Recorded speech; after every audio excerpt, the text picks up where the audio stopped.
There are a few treatment options for lung cancer, and which treatment a lung cancer patient will receive depends on two things: the stage and the type.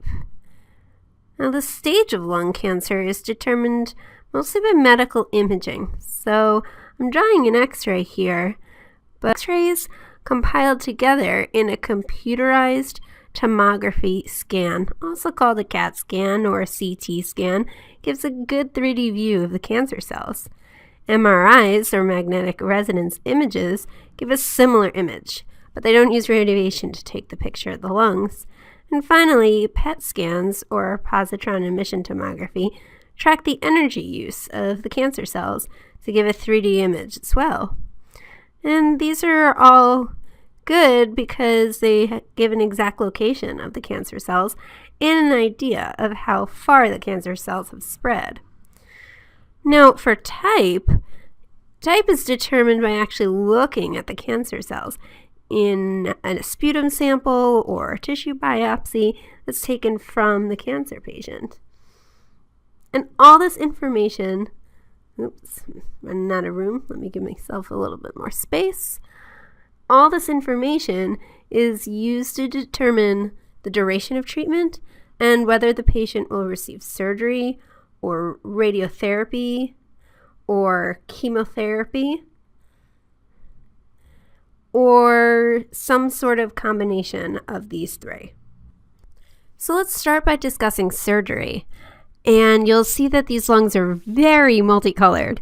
And I drew it this way on purpose to remind you that the lungs are made up of segments that are created by all of the branch points off the main airway. And this is going to be important in one of the surgical procedures that I'm going to talk about in just a minute. But also keep in mind that the lungs can be divided into lobes. And I'm going to draw those in here. And I'm only drawing in the lobes of the right lung because I want to focus here. And I'm going to extend this segment to include a few more branch points. So here we go. And here are some cancer cells multiplying in the lung tissue. And this mass of cells will show up on medical images.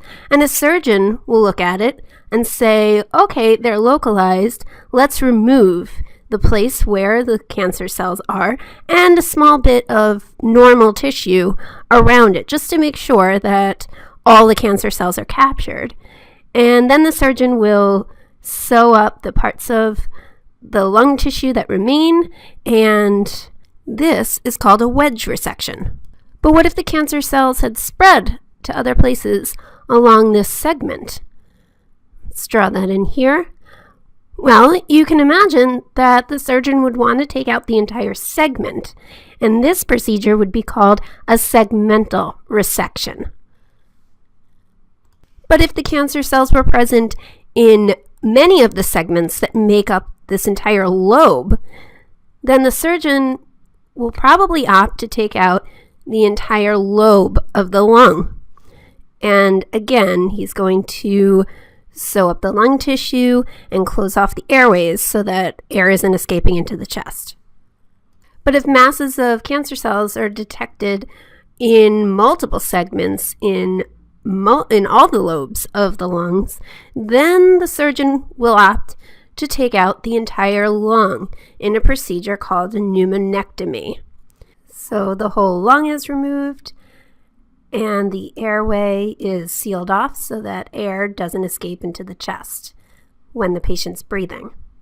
I should also mention that lymph nodes located here at the center of the chest, along the airways leading into the lungs, during any of these surgical procedures may be removed if it's believed that cancer has spread here, which it often does because these are very close to the lungs and the source of the cancer cells. Surgical removal works well when the cancer is confined, but if the cancer is advanced staged and in the other lung or other parts of the body, removing chunks of tissues from multiple places doesn't make a lot of sense. So then let's get into the other treatments available. Here's a little less colorful lung, and let's focus in here where some cancer cells may be growing and put in some healthy cells. I'm not going to draw on all the healthy cells, but here's a representation of them. And radiotherapy is a treatment option that uses radiation. And I'm going to draw radiation as a lightning bolt here coming in from the outside of the body. And when the radiation reaches the cancer cells, it damages them so greatly that the cancer cells can no longer live and they die. But the radiation is going to have this effect in the normal, healthy cells. And so the radiation really needs to be targeted accurately to the cancer cells with medical imaging. Even still, the radiation needs to travel through a lot of tissues from the outside of the body to the cancer cells. And this will cause a bit of discomfort as cells in the skin or in the lung lining are affected and die and possibly lead to scarring. For this reason, depending on the location of the cancer cells, the radiation may be administered internally by putting a probe into the lungs. Some types of lung cancer, like small cell lung cancer, are more responsive to this type of therapy. But there's also chemotherapy. So I'm going to bring back the image of the lung and include some of the vasculature coming from the heart. Chemotherapy is a systemic treatment, meaning it's going to go everywhere in the body through the vasculature. And let's just say that there are cancer cells here, I'm drawing them in orange, in the lung tissue, compressing the airway. Chemotherapy traveling in the blood is going to come to these cancer cells and be taken up with the nutrients that the cancer cells are extracting from the blood. And if the cancer cells are dividing, the chemotherapy is going to stop the division, and this stall in division is going to kill the cancer cells, with the hope being that healthy, normal cells will grow back and the cancer cells will not.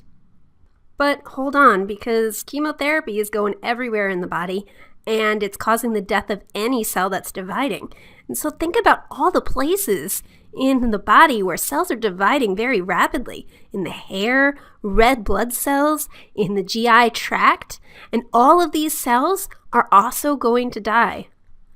So this is going to cause side effects all over the body. And in just the 3 systems that I just mentioned, think about how hair is going to be lost and how anemia may set in, or how nauseousness may occur. And replacing all of these cells is an exhausting process. One side effect that happens in all 3 types of treatments is pain. A cancer patient is going to need to discuss all of these issues with their oncologist team at regular appointments throughout their treatment course. And even after treatments have stopped, follow-up appointments will continue indefinitely to address any long-term side effects and also to make sure that the cancer hasn't reoccurred.